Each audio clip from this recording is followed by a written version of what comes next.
What's up, guys? Man, y'all got to check out First Form. Y'all know that I've been repping First Form for a long time. I've been using their products, using their supplements for years now. Hands down, the best supplement company that there is. American-owned, American-operated.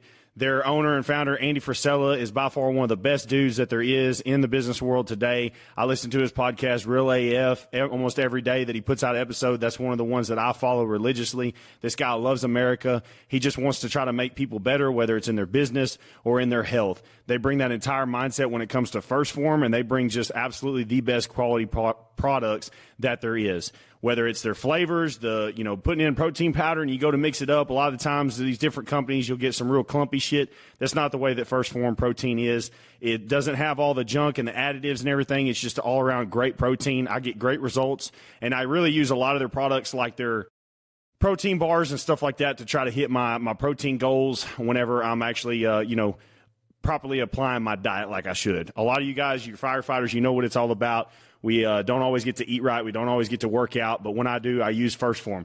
They also just launched Form Energy, which is their energy drink line. Hands down, the best energy drinks I've ever had. They don't have all the crap in them that you get from your normal grocery store or gas station type energy drinks, so you don't have to worry about that. And the flavors are phenomenal. The Grape Smash, it tastes just like a grape soda you had whenever you were a kid. That's by far my favorite. I drink one pretty much every day. Had one this morning. Also, and in my closet in here, I also have the orange flavored, which tastes just like the Sun Kiss did whenever you were a kid. So it's kind of nostalgic type flavors, but I love them. They taste great, especially cold. You can pour them over on ice if you forget to put it in the fridge, and they still taste good. I love it. I drink them every morning, headed to the station, and usually every day when I'm running around here at the house working the cows or anything like that, I usually have a Form Energy drink at some point throughout the day. I like it better than I do coffee, and I just overall really enjoy it. So guys, y'all support them and support us. They partnered with me when I reached out to them about becoming a sponsor of the podcast. They were absolutely all about trying to make firefighters better. Love the platform that I've created of telling y'all the truth, being real and honest. That's all, that Andy himself stands for. And I really am proud to be partnered with them. So y'all go to firstform.com. That's a 1ST. Form is PHORM.com/Third Alarm Cowboys. And all the stuff that you order from there comes back to us. We get the credit for the sales, and that helps me out with the month-to-month bills that we have from doing this podcast. So if you love the Third Alarm Cowboys, be sure and give First Form a try. Whether it's testosterone boosters, protein, pre-workouts, BCAAs, or even the energy drinks, they pretty much have anything that you could want or need when it comes to your supplementation or nutrient needs, and even snack stuff or things for the kids. They got multivitamins and things like that for the kids that are of top quality. So we take it, my family, we all take it, whether it's the kids taking the multivitamins, my wife using the proteins or the pre-workouts, all that stuff. And then, of course, I take the testosterone boosters and I absolutely love it. So, guys, firstform.com/Third Alarm Cowboys. Enjoy the show.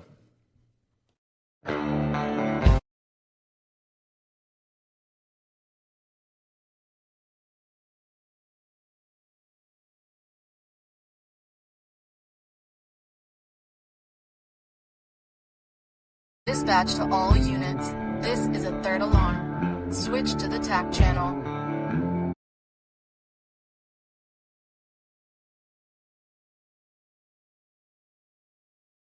Ladies and gentlemen, welcome to the TAC Channel. I'm your host, Heath Meredith. This is the Third Alarm Cowboys podcast.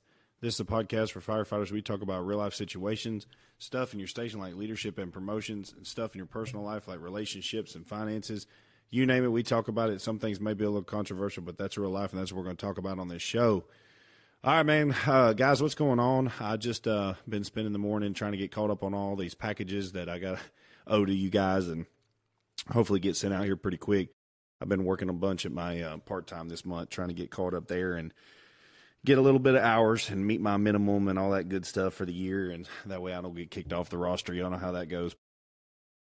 Other than that, guys, we've been rocking and rolling. Lots of stuff kind of wrapped up for the end of 2025 and rolling into 2026. I'm really excited about all the stuff that we have coming down the pipe. With that being said, I want to go ahead and let everyone know I did make a post about it on Facebook, and we've already gotten some traction, and guys have already started filling up some of these seats. But, guys, in January of 2026, I'm going to actually host a virtual TAC Channel lecture. I know a lot of you guys work at departments that, quite frankly, they don't really like outside training. They don't want to spend the money to bring guys in. and they don't want to send guys out to conferences. So I know a lot of you have been wanting to know where you could find me, and, hoping that you could get lucky and be able to get in on one of these trainings while we're out traveling and all that good stuff. But now I'm going to be able to bring it to you. So I've got all my stuff set up. I've been really working on getting the video podcast stuff up and rolling, pretty much getting my the last thing I've got to get worked out is the mics, because I really don't like the sound. But other than that, I got all this fancy equipment set up, and being able to do the virtual stuff, got my new laptop pretty much worked out. So I'm going to be able to host a virtual lecture, and this is going to be kind of a small class. As I start, I'm probably only going to have each session maybe 10 to 15 guys. That way it's really interactive. I don't want to get overloaded, because I know when you start doing those Teams calls or Zoom call type deals, if there's too many people on the screen, then you lose a lot of value. So I really don't want to do that. So I'm going to keep the class relatively small. With that being said, I am going to have more than one session should need be, as more guys sign up. And this could potentially be something that we start doing pretty frequent. That way you guys that are at small departments or all across the nation can jump in on this. And like I said, it does come with a free Firehouse Fist Fight shirt. So whenever you go to thirdAlarmCowboys.com and you buy the virtual class, it's on there as just like one of the regular items. It'll ask you for your shirt size.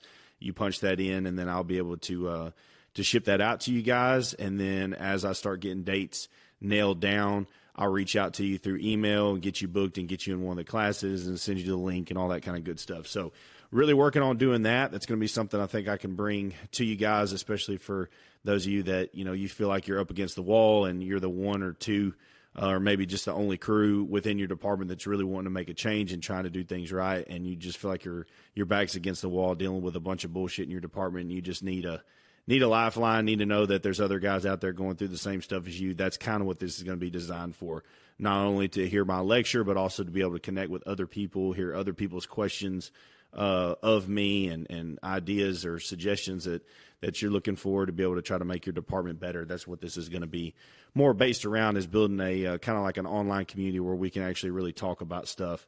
And I really hope that that's something that opens up for you guys a lot more opportunity. So with that being said, go to thirdAlarmCowboys.com, get your virtual class booked if that's something that you're interested in. Other than that, man, we're getting all the logistics and the stuff starting rolling for getting ready for 2026 and all the different booths that we're going to do, whether it's at March Mayhem out in Boise, Idaho, with those guys bringing the cigars. If you are going to be at March Mayhem and want to take part in the cigar smokeout night, it's going to be the big social that the guys there at March Mayhem are going to host. They will be showcasing the Third Alarm Cowboy cigars at that event. I've said before, and I'm going to keep advertising all the way up until the day. And if that's something that you want to do and you want to smoke, you want to be able to actually have a cigar there, then you need to go to thirdAlarmCowboys.com, follow the link, go to the pre-sale. That way, when I get all the cigars shipped out, all you need to do is come to my booth at that event and show me your receipt. I'll give you your cigar and all that good stuff, and you'll be able to take part in the cigar smokeout at March Mayhem. So that's going to be a really badass event. They've already sold out just tons and tons of tickets, man. It's insane how quick. I mean, within 3 days, they sold like 800-something tickets to this conference. So pretty badass, very exciting. I've never been to that part of the country, so I'm really excited about getting out there and getting to meet a lot of new guys. The West Coast is kind of a new area for me, and we're getting a lot of traction out there, making a lot of great connections.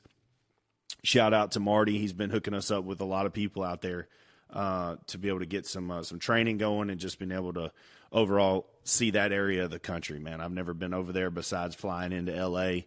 and just a little bit of time over there. But all the beautiful country, I can't wait to see it. So it's going to be a great time next year. And, man, with all that being said, I'm going to jump right into this show.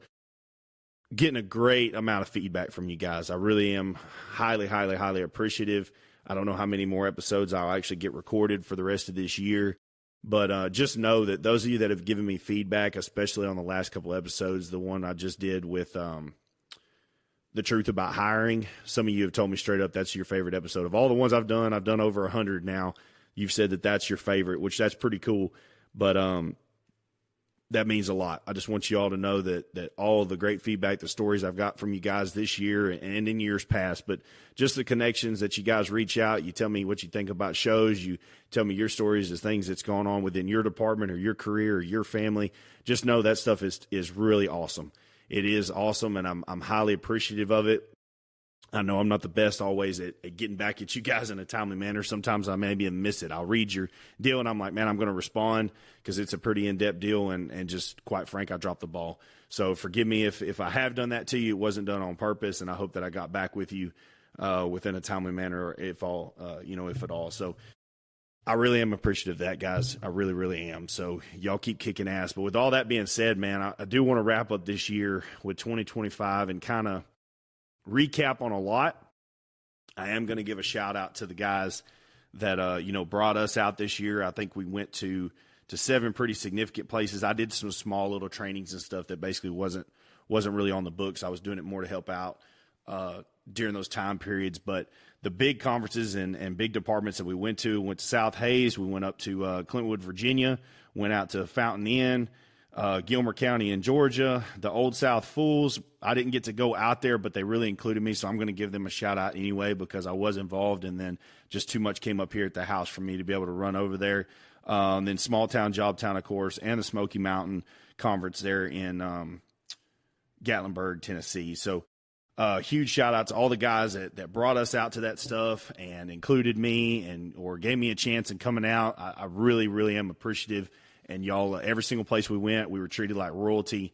And it was absolutely it was a great experience. It was just overall, I can't say enough good about 2025.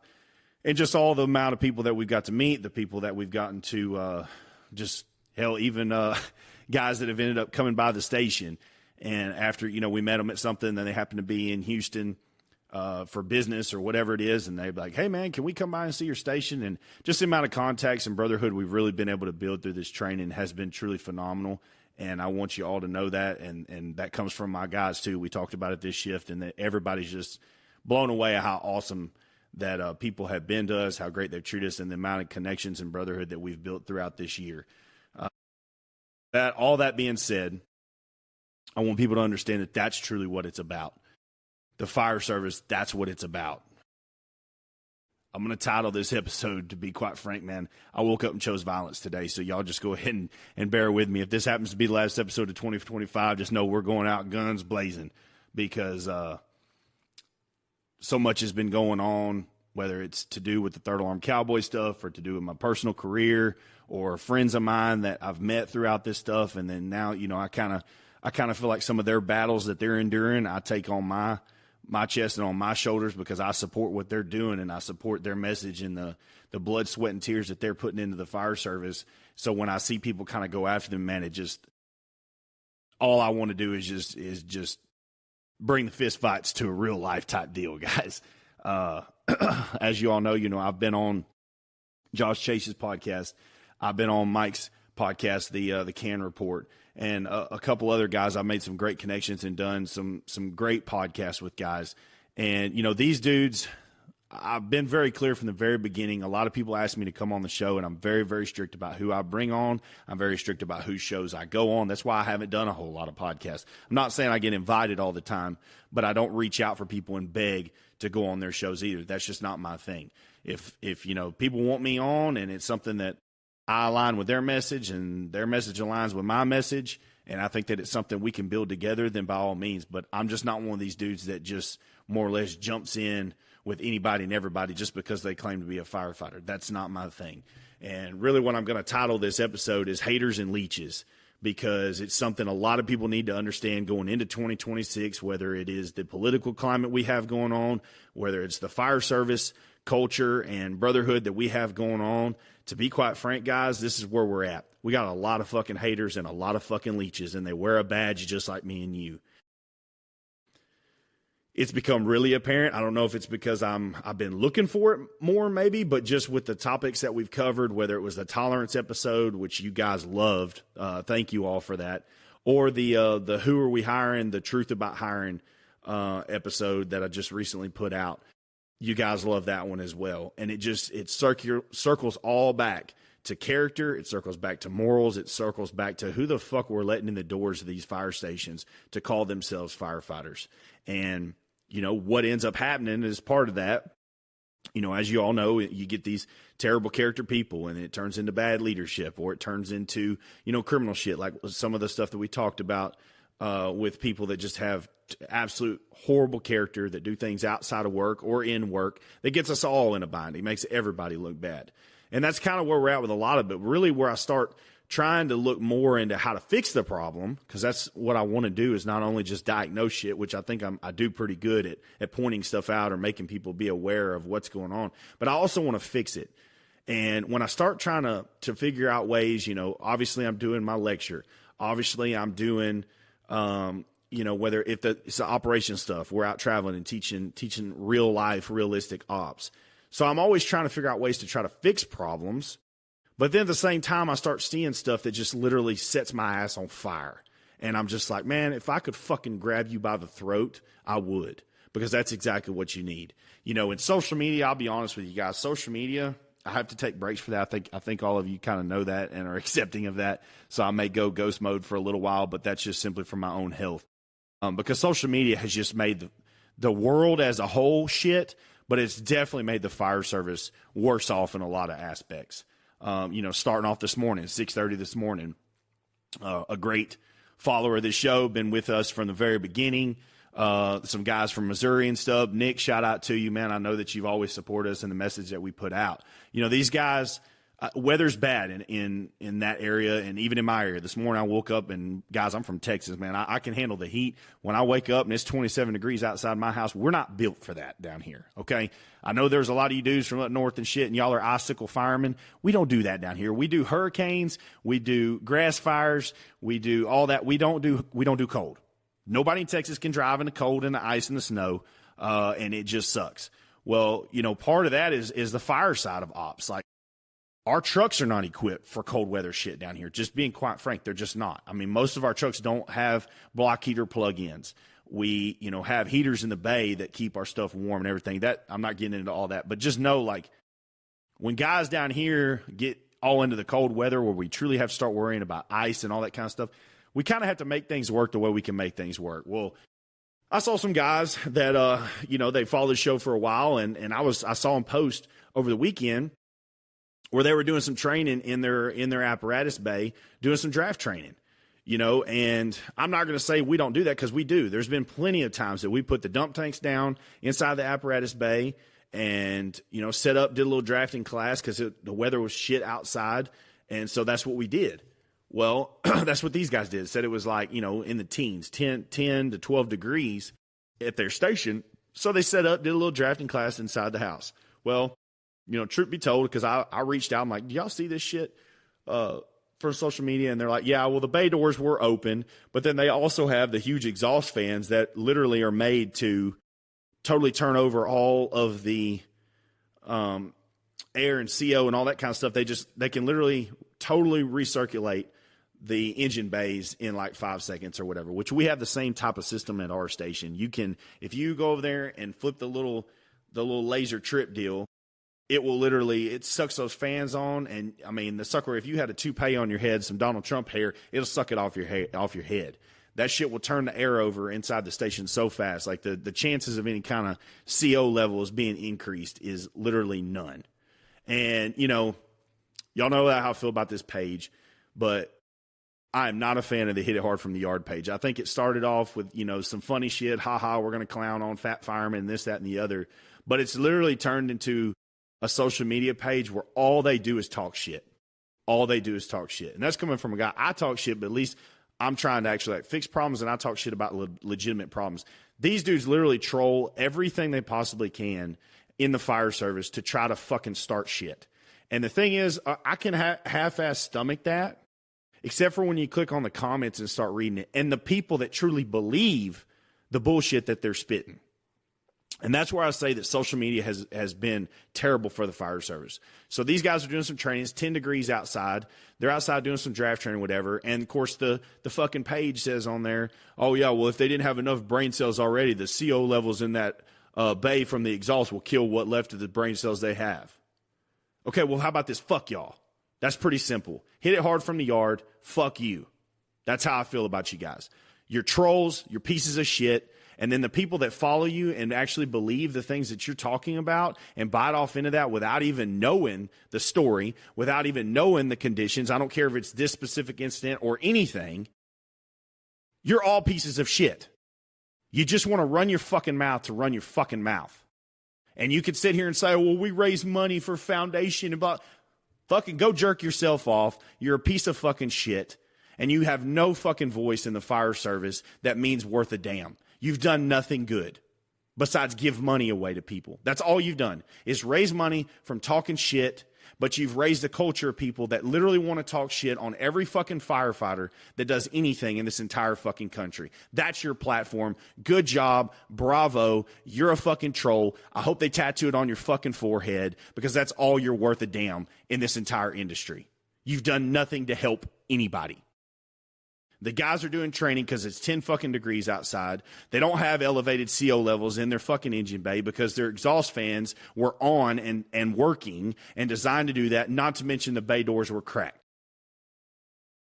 Good job, guys, for actually doing some training on a fucking weekend when probably the hit it hard from the yard guys were sitting in their lazy boys or in the room playing fucking video games or jerking off their fucking dick inside the station because that's probably all they really do anyway. You guys are out there on the weekend trying to get some training done, half-ass indoors, and train your guys. Bravo to y'all. Straight up. Like, that's how I feel about it. I think you guys did a good job of doing training. You did more than we did. I'm not going to lie about that. Oh, and hit it hard from the yard. We did some extrication training inside our bays and fucking had airbags and shit out, and we're working on struts with our rookie. You can put that on your goddamn page, too, you cocksucking motherfuckers. So other than that, I'm really proud for you guys that are actually out here doing stuff instead of following along with all the comments that I read of the fucking jackasses that always got something to say. Several months ago, I said on the page that I really and truly wish that there was a fucking button on fucking Facebook where if you haven't made a certain number of fires in your career, that it would just fucking delete you. Because that's literally where we at. I'm the biggest advocate for freedom of speech, but when these dudes get on here, they're literally saying this shit and they're setting people up to believe absolute lies and absolute bullshit. Which goes into my next fucking lesson when it comes to fucking haters and leeches. This is the deal, guys. I've learned a lot. I've learned a lot this year.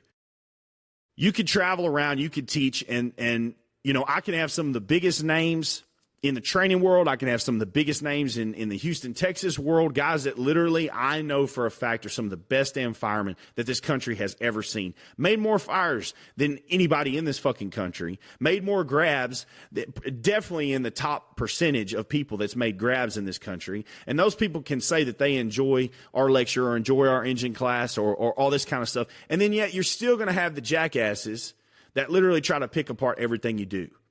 And, you know, shout out to Mike. I know you ain't want me to put your business out there, and I'm not going to totally do it. But, you know, like guys like Mike, they're out here on their own dime, on their own time, trying to help, trying to teach. No, Mike's not a fucking 40-year Houston firefighter. No, Mike's not a 40-year fucking LA or FDNY. He's not claiming to be. You know, and I follow a lot of his stuff. I'm not the greatest at it, just simply because I have my own shit. So you're not really watching other people's shit all the time. But I do catch on to stuff, you know, and recently he did an episode, or not an episode, but a video, an informative video, trying to tell some new guys, because people at these trainings always ask. And you see every training guru always puts the different shit that they carry on their fucking gear. You know, and I don't really get, this is not one of the subjects that I get in on, because quite frankly, if you guys knew what I had on my gear, you'd be like, what the fuck? Because you're very ill-equipped. Just because I've opted for minimal. I'll just say that. I don't carry a whole lot of stuff on my gear, but there's a lot of guys that I work with that do.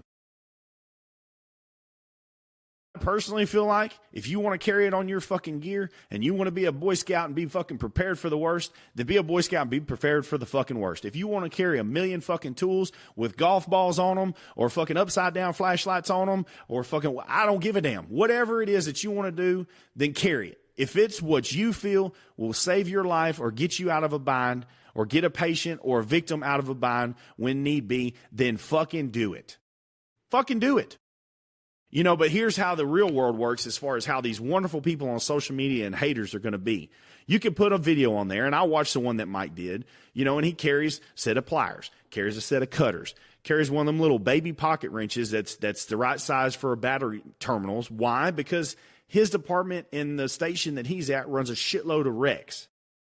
So he carries equipment to utilize things on medical calls and wrecks because that's what they make a large percentage of.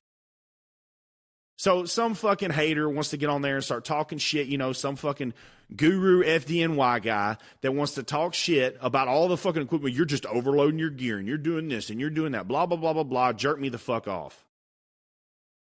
The reality is this, guys. If I want to know how to handle high-rise shit and how to advance hose up a fucking staircase, I'll ask an FDNY guy. If I want to know how to fight fucking grass fires with a brush truck and being able to handle 50,000 acre fires and stuff, I'm going to ask a Forest Service guy or a volunteer firefighter that's in the panhandle of Texas that's all they fucking do. I'm going to ask that guy. If you want to know how to handle fucking hurricanes and how to handle flooded out neighborhoods and all that shit, I'm going to ask somebody that works in the Houston area. If I want to know how to handle some fucking rock, mountain climbing, rope rescue type shit, then I'm going to ask some fucking cliff climber, rescue guy from the Colorado Rocky Mountains. If I want to know how to do some swift water or some dive shit, I'm going to ask somebody that does that shit in, say, Galveston or somewhere else that's on the coast that actually does that shit. This is where we're at with the fire service when it comes to all this shit. And pages like Hit It Hard from the Yard and all these other comments and everything like that, what they've done is allow everybody to have a fucking opinion on everything. And the cold hard truth is, guys, not everybody fucking knows everything. If you're this fucking super duper guru at running wrecks and shit, then you're probably not in the downtown district of fucking FDNY. Why? Here's why. Because say where I work, and we talk about this all the time at my station. My old station, when I worked on the east side of Houston, I made 100 times more extrications than what I do where I work now. Why? Because the speed limits in the district that I used to work in could reach 75, 80 miles an hour. Sometimes people will be doing that or more. People might be doing 85, 90 miles an hour. So the high velocity mechanism of injury was way worse when people would hit at 80 miles an hour than where I work now. The fastest speed limit most people can get up to in the district I work now is like 55. Now, in years past, before it got so congested and traffic was fucking insane, people could get up 65, 70 on some of these freeways. They're not doing it anymore. We have one or two major roads, mainly the interstate that goes through our district, where people can even remotely get up above 60 miles an hour because of congestion. So is there wrecks? Yeah, there's wrecks, but we're not having these insane extrications that I used to have to do or the guys in my district used to have to do because people aren't going as fast. It's really hard to do 70 miles an hour when you're in bumper-to-bumper traffic. And I would say that's the case for most of, downtown area FDNY. Now, do y'all know about fucking high-rises and going up tons and tons of stairs and knowing how to manipulate elevators and work lobbies and all the different atriums and all that kind of shit? Yes, y'all are rock stars at all that. Knowing how to set up your standpipe bags and all that kind of stuff. I'll tip my hat to you guys. You know way more than most. But I doubt very seriously, unless it's like a high-speed pursuit or something, you have on a daily basis in that bumper-to-bumper traffic that we all see is in downtown New York City, y'all are not having heavy extrications all day, every day. So I would not reach out to one of you to ask about that. And yet, for some reason, we all have those guys at your departments that you may do one thing, but they think they're a fucking expert at something else. And they always got some shit to say. I'll use that as an example. A lot of people run EMS in today's fire service. We're fucking running 85, 90% EMS, right? Well, this is the deal. I'm kind of blessed in my career because I've got to work multiple different aspects of what EMS can throw at you. Meaning, where I work part-time in my hometown, our transport times can be an hour to an hour and 10, hour and 15 minutes, even with critical patients. If you can't get a helicopter, they're all yours. We carry a ventilator. We carry all the different RSI drugs and all this different stuff. And even as a basic, you got to know all that shit. Why? Because it's just you and your partner. For an hour and 15 minutes, it's just you and your partner. There is no fucking help coming. Nothing. So when I start talking to medics at work, in downtown Houston, their longest transport time might be 10 minutes. So by the time they load them, they might get bilateral IVs, might get first round of EpiPush for a cardiac call, and then they're at the hospital. Ta-da, we're here. Skills-wise, those guys are badass. They can drop an IV real quick. They can drop a tube real quick. But when you start trying to ask them about how to run ventilators, how to do, large amounts of drugs, how to run IV pumps, all this different shit that rural EMS guys are really good at, these dudes don't have a fucking clue. And I talk to them. I mean, this is not me being mean. This is the damn truth. They don't have a clue. That's not something they've ever done. So whenever they have questions about how to use an IV pump or how to titrate drugs for this amount of time or what to look for and all this shit, they ask a rural medic that's used to longer transports with critical patients. It's recognizing where you're not the greatest. It's recognizing where you're not the end all be all. And then at the same token, don't hate on the other guy and say they're a dumbass because they don't know how to do this, or they're a dumbass because they don't know how to do that. See, that's where we're at. When I read the comments, everybody thinks they're a fucking expert at everything. And I'm here to tell you that you're not. I mean, traveling, that's been one of the biggest things that I've learned, is no matter where you go, pretty much all departments have the same type of problems going on. It just depends on the level that they have it going on. But everywhere you go, you got the guy that thinks they know every fucking thing. Then you have the people that really don't know much at all. And instead of the guy that thinks that he knows every fucking thing teaching the one that doesn't know much at all, they just say they're fucking stupid, turn their nose up, and they don't teach them a damn thing. And then guys like me come in, and you might have half the damn classroom that doesn't even know how to put a truck in pump gear, but you got another guy standing on the other side of the room with his arms folded because he fucking knows how to do all that. He don't need to be at this class, and the chief made him come to this class. Well, if you know all that shit, then why is there people in your department, why is there people even remotely within your ranks that don't even know how to put the truck in pump gear? That's a failure. That's a failure because all you want to do is hate on everybody else. Let's talk about the other aspect of the things that I've seen and learned going in and traveling and all this good stuff. Man, guys, we got a lot of leeches. We got a lot of leeches in this organization, or in these different organizations, especially in the training world. This is something I'm probably going to do a joint podcast with some other guys that are on the traveling circuit, if you will. Some other guys. Man, you got a lot of people that are, I've talked briefly about this in the past, but it's something that's becoming more prevalent because, when you put in for tons and tons of conferences, like all of us do, you got to bid for these classes, you put in, you hope that you get it, whatever. But like I've said before, every single conference sends an email out to guys saying, man, we had a record number of submissions, which is great. But it falls back on, okay, well, what are the fucking classes? Because what I see and what's becoming very, very apparent to a good bit of us is you have a lot of guys that are out here stealing courses. And that's exactly what it is. They're stealing courses, copy and pasted, change this, change that, make a little bit of shit to call it my own. And then you go out there and you just kiss ass to try to get your fucking foot in the door. And then you want to take off and try to take credit for the classes. But all you're doing is stealing Cody Tressler's class. All you're doing is stealing Kurt Isaacson's class. All you're doing is stealing Kyle Romagus' class. Or even better, when you start talking about guys within your own organization, how many of you have dudes that really just genuinely ride the coattails of other people within the organization long enough to get their name in the right spot, in the right room to get promoted? And then all they do is ride on somebody else's name. You'll see these guys that, they want to buddy up with the right guy because they think it's going to get them somewhere. And then as soon as they get equal to or higher than that person, they cut them fucking loose and they move on to the next one. I've seen that so many times, it makes me absolutely sick. And yet we sit over here and talk about honor and integrity and all the different catchphrases that you guys want to throw out as firefighters. How is there any honor and integrity that? Kissing ass, buttering up, sucking up to get yourself equal to or ahead the next person, that's a fucking leech. That is a leech. That is no different than a fucking parasite that gets inside any type of animal or person or whatever, gets in there and lives off of that other person's hard work, lives off that other person's nutrition, lives off the work that somebody else is doing. If it's in a person, the work that person is doing to be able to afford to eat, then that parasite lives off of them until they eventually kill that person.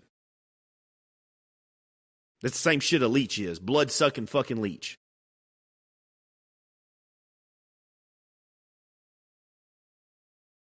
My lesson with that is you guys out here that want to train, you guys out here that want to try to teach something, you guys out here that really feel that you have, a credible amount of knowledge that you want to pass on, by all means do it. We all know different stuff. We all have expertise at different things. Find that thing that you're really, really good at, and share that. But then give credit ahead. Give credit where credit's due. If you learned your information from Kyle Romagus, then give credit to Kyle. If you learned your information from Kurt Isaacson, then give credit. Don't be a fucking leech and steal somebody else's hard work and 20 years of a career, or 20 years of teaching, or whatever it is. And a lot of these guys, Cody and whatever, like Kyle, they'll give you their slideshow. And that's very cool. I don't do that, but they do that. They will give you their slideshow for you to take back to your departments and share. But don't be going back to your departments and acting like it's your shit. You didn't come up with that. You didn't put the work in. You didn't teach the fucking class. And that's what I see a lot of happening. And that's Cody and them's prerogative. If they want to give that information because it's great and it's true and factual information, firefighter rescue survey or the firefighter registry and all these different things, by all means, guys need to know that. Guys need to know the statistical data that, hey, if you get your fucking ass in that house and you save that victim in a quick amount of time, here's the data that shows that they have a better chance of living. Totally agree with that. But don't act like you came up with that. Don't act like you invented the firefighter rescue survey, because you fucking didn't.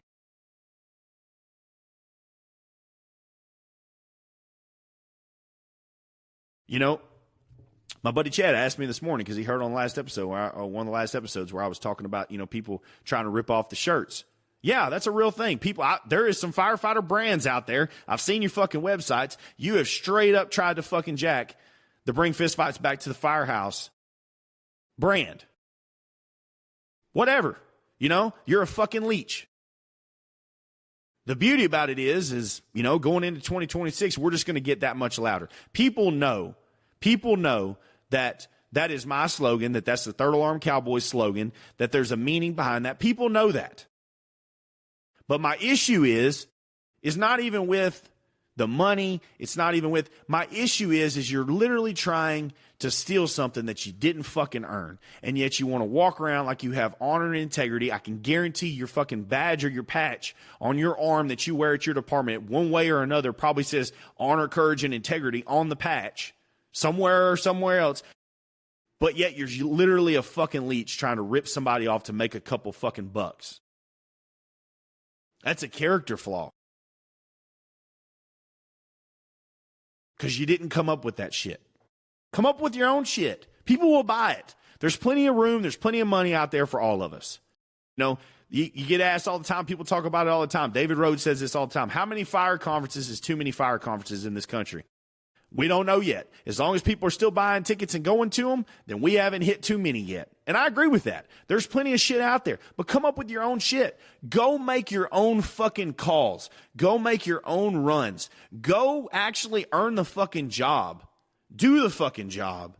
And what you learn from that job, develop into your own class and travel and teach it. Stop fucking ripping off people that have already put the work in, put the time in, developed something, and really poured their heart and soul to try to make a difference. And you want to fucking undercut them because you're a cheap leech. People see straight through it. I'm not the only one, guys. I can't tell y'all the amount of phone calls I get from guys, Facebook messages I get from guys like, hey, do you know such and such? Man, they're teaching this fucking class and it just don't feel right. And I'm like, well, I got my opinions, whatever. And this thing, I'm not going to really run anybody down by name. But I will say like, hey, yeah, I've heard this or I've seen the class and it seems a lot like this, whatever. My whole deal with it is, guys, come up with something original, and in saying all of this, the biggest lesson I hope a lot of you take into 2026, stop trying to fucking compare yourself to other people in this industry. Stop trying to think that you're either better than or you can run them down. Everybody's career is different. Everybody's career will totally have its own path. The choices you make, the districts you work in, the trucks that you ride, the departments that you go to work for. You're writing your own fucking story every day. You know, and I beat them up hard right now because what I'm seeing, even in my own personal life, that they are the generation right now that honestly needs the most work in a lot of aspects, especially operationally, because, you know, we used to hear the adage of the 220s, guys that's been in 2 years but act like they've been in 20. I'm really expanding that out right now up to even to the 3 to 5 year in guys. Because those 3 to 5 year in guys, man, at this point in time, they're acting like they're a fucking 40-year Houston firefighter. And I'm just here to tell you that you're not.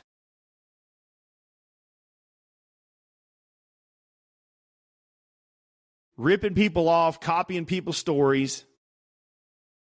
I mean, you can learn a lot sitting at the table. You can learn a lot sitting at the kitchen table, learn strategies and tactics, hearing the old guys talk, all that stuff. I'm all about it. I learned more sitting at the kitchen table or in the lounge, listening to the old guys talk more than I ever did at a fire field. I'll say that openly. However, this is the deal. That's still those guys' fucking stories. It's not yours.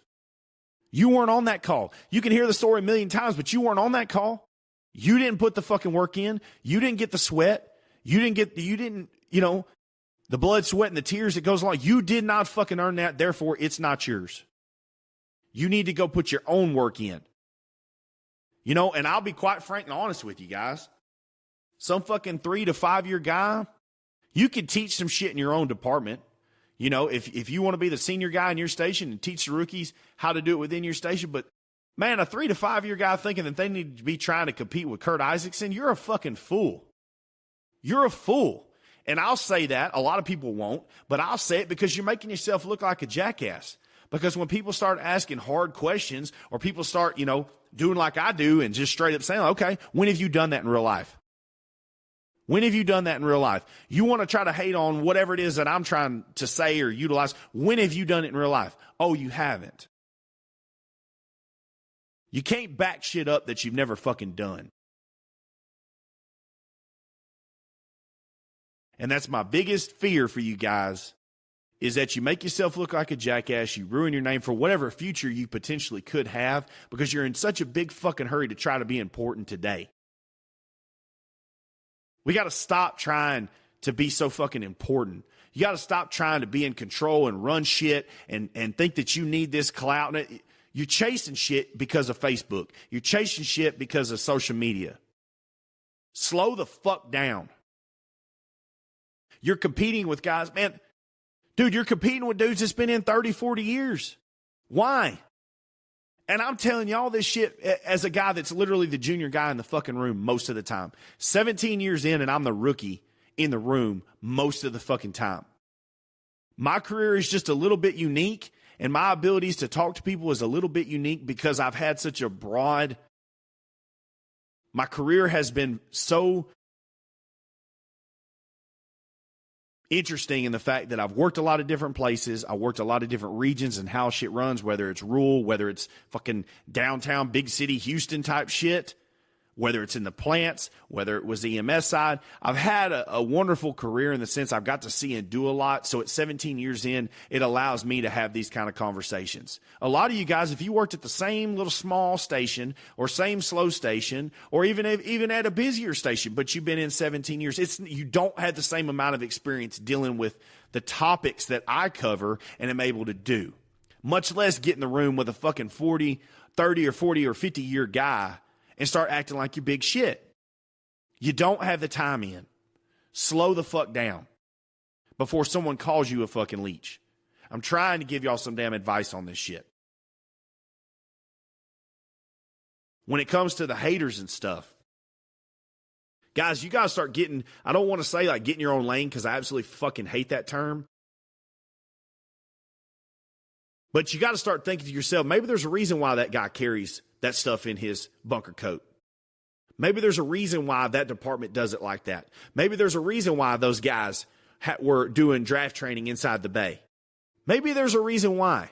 And see, where the whole world could do everybody a huge favor in 2026 to start correcting the direction of culture is instead of getting on the fucking comments and start talking shit, how about you just fucking ask some questions?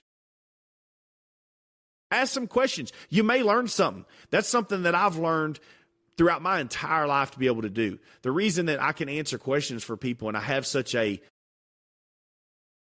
pretty hardcore view on so many different things is because I look at the whole spectrum of stuff. You know, talking about politics. I watch the Republican debates and the Democrat debates. Watch Fox News and CNN. I'm not in an echo chamber of bullshit. I try to figure out what works best. And the best way you can do that is ask questions on all sides. But see, social media doesn't push that to you guys. And you younger guys out there, you need to learn that in life, if you want to be able to truly be educated and have more knowledge, you do better off by asking fucking questions. Get the full view of something. Figure it out. Don't just jump to fucking conclusions because that's what everybody else is doing. This goes back to part of what I talk about in my lecture. I'll give y'all a little tidbit here, because it's something that we desperately fucking need for problem solving in this fire service. Part of the generational problems and bridging the generational gap in the fire service goes along with fucking talking and asking questions. If you can't get your millennials or your Gen Zers to get along with your fucking baby boomers, it's because they don't fucking talk. It's because they don't understand each other. It's because they don't ask questions. All they do is exactly what's going on Facebook, and they comment on each other. They talk shit on each other without even seeing the full fucking view, without even seeing the full fucking picture. Oh, those are just old bastards, old greedy bastards. Oh, they're the fucking old heads. They think they fucking know everything. Well, those are just young, dumb kids. All they do is play fucking video games and Snapchat. That's all the comments that y'all hear inside your stations. I know you're laughing right now because you know it's fucking true. That is all anybody says about each other when it comes to the generational gaps in the fire service. It's not getting any better. But what does have to happen? We got to figure out how to bridge that shit. We got to figure out how to actually make those two groups get along and learn from each other. You don't have a fucking choice. You don't have a fucking choice, because the reality to the deal is, and I say this in my lecture, all of your knowledge is with the fucking older groups, the old heads. All your knowledge. All your operational knowledge, they hold.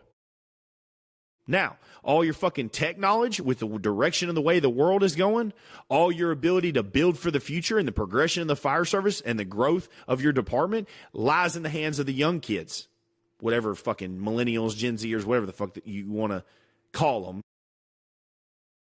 The future of your department lies there.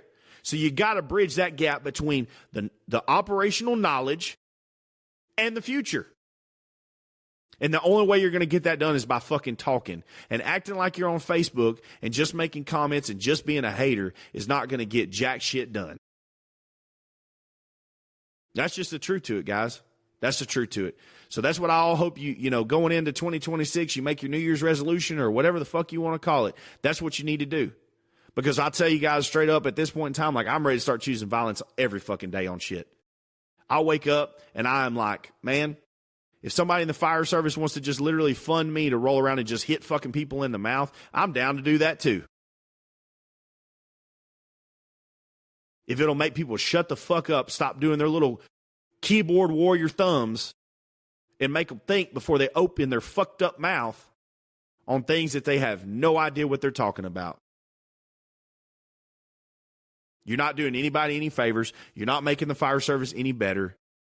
You're damn sure not making the departments and the crews any fucking better. You're making the climate worse. Since when did making things worse become the goal? It's not for me. It's not. Hell, even my business cards say making firefighters better. We're all supposed to want that. We're all supposed to want to leave things better than the way we found them. We want a better life for our kids than the one that we have. We want better futures for our kids than the one that we have. It's no different in the fire service. Why are you purposely trying to sink and destroy the next generation? That in itself constitutes you as a fucking parasite and a leech, because you're willing to live off of someone else to kill them. We don't need any more leeches in the fire service. We don't need any more haters in the fire service. We got to do better in 2026. And I'm calling on you guys to start calling it out. Hashtag leech. Hashtag hater. Whatever the fuck you want to call it. Call them. Talk shit. That's all they're doing. Call them out for what they actually are. We need truth. We need less tolerance.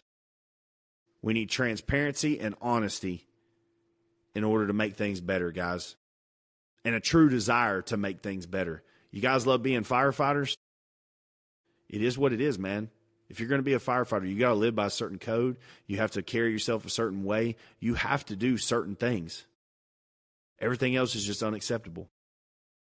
That's where we're at, guys. So anyways, I hope I'll get to record another one before the end of the year, but with as busy as our schedule is going to be for the next 2 to 3 weeks, I might or might not, guys. But other than that, be sure and go get yourself booked for the virtual class. We're going to fire off hot and heavy in 2026. So go to thirdalarmcowboys.com. Be sure and follow us on Facebook. Follow us on Instagram. When you're at thirdalarmcowboys.com, sign up for the TAC team email. That way you get all the information. As soon as I drop it, you're one of the first ones to know. And that way, you don't miss out on anything that we have coming up in the future and trainings and stuff that we have booked in the future. I'm going to work to continue more and getting more conferences and more departments booked. And guys, I really can't wait. And I can't thank you all enough for all the support over the last 3 years and how great of the growth and everything that has been. So guys, other than that, we'll see you on the next one.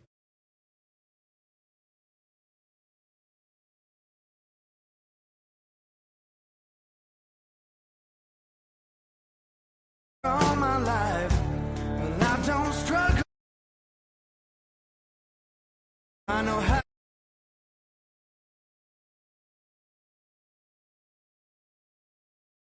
Made me try to lose my way, well, I won't stumble. Put you right back.